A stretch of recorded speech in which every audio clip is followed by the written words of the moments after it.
Assalamualaikum warahmatullahi wabarakatuh. Saya Nabila Putri Harmi akan menjelaskan jurnal mengenai kinetika absorpsi karbon aktif dalam penurunan konsentrasi logam tembaga dan timbal oleh Ulfa dan kawan-kawan pada tahun 2021.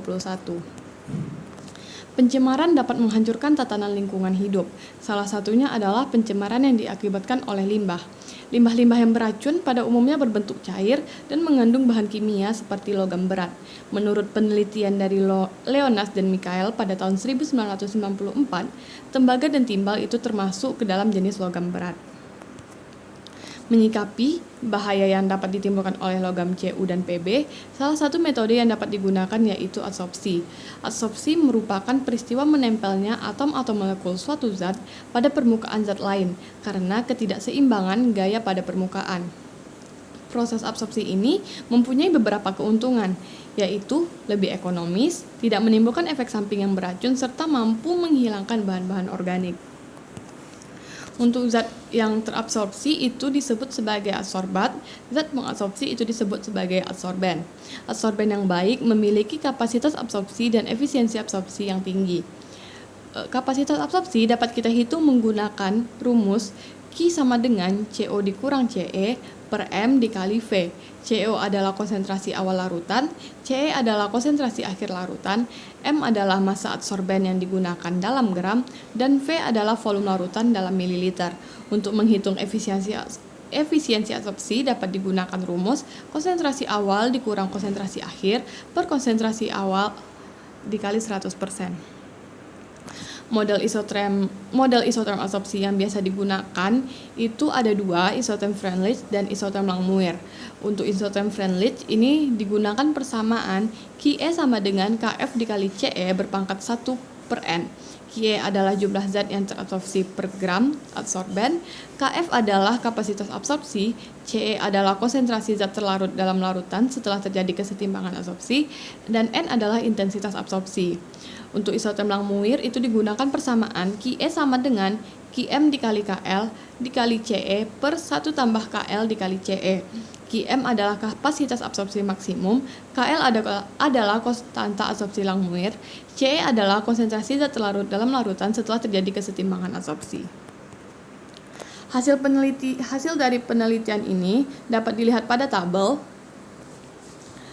Untuk adsorben karbon aktif dengan massa 1,5 gram dan waktu kontak 40 menit lebih banyak menurunkan konsentrasi logam Cu dan Pb dibandingkan adsorben pada karbon aktif dengan massa 1 gram dan waktu kontak 40 menit. Di sini kita lihat pada tabel, untuk berat 1 gram waktu kontak 40 menit pada logam Cu itu efisiensi penyerapannya hanya 31,59.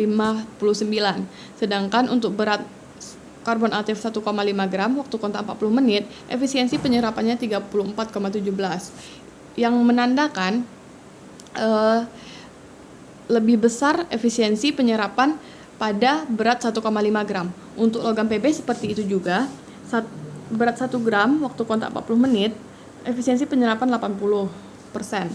Sedangkan untuk berat 1,5 gram waktu kontak 40 menit, efisiensi penyerapan 60%. Itu disebabkan karena karbon aktif dengan massa yang lebih besar akan menyebabkan bertambahnya jumlah partikel dan luas permukaan karbon aktif, sehingga bertambahlah sisi aktif absorpsi yang menyebabkan efisiensi penyerapannya pun bertambah. Lanjut, isotherm absorpsi logam Cu dan Pb itu dapat diketahui dengan membuat grafik. Untuk model absorpsi Freundlich dibuat grafik hubungan antara log Ce dengan log Qe, sedangkan untuk absorpsi Langmuir dibuat grafik hubungan antara Ce dengan Ce per Qe.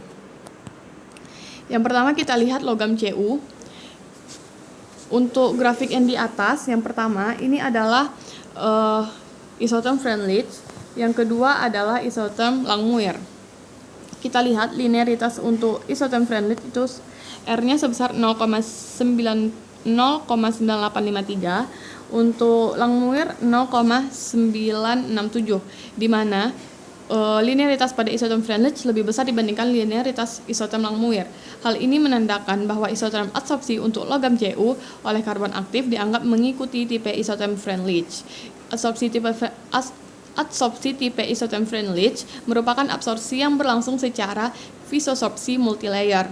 Mekanisme fisiosorpsi memungkinkan terjadinya ikatan antar ion logam yang terdapat dalam larutan selain ikatannya dengan adsorban. Kedua ikatan tersebut hanya terikat oleh gaya van der Waals, sehingga ikatan antara absorbat dengan absorben itu bersifat lemah. Hal ini memungkinkan adsorbat leluasa bergerak hingga akhirnya berlangsung proses absorpsi banyak lapisan atau multilayer. Selanjutnya itu ada logam Pb.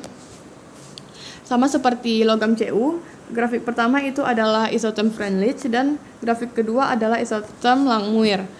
Linearitas untuk isotherm Freundlich itu 0,9955, untuk isotherm Langmuir 0,999. Linearitas pada isotherm Langmuir lebih besar dibandingkan dengan linearitas isotherm Freundlich. Hal ini menandakan bahwa isotherm adsorpsi logam Pb oleh karbon aktif dianggap mengikuti tipe isotherm Langmuir. Model isotherm Langmuir ini mengasumsikan bahwa permukaan adsorben adalah homogen dan besarnya energi absorpsi ekuivalen untuk setiap situs absorpsi. Absorpsi secara kimia atau yang biasa disebut dengan kimisopsi terjadi karena adanya interaksi antara situs aktif adsorben dengan zat terabsorpsi. Dan interaksi hanya terjadi pada lapisan penyerapan tunggal atau monolayer absorption, permukaan pada dinding sel absorben. Sekian yang dapat saya sampaikan.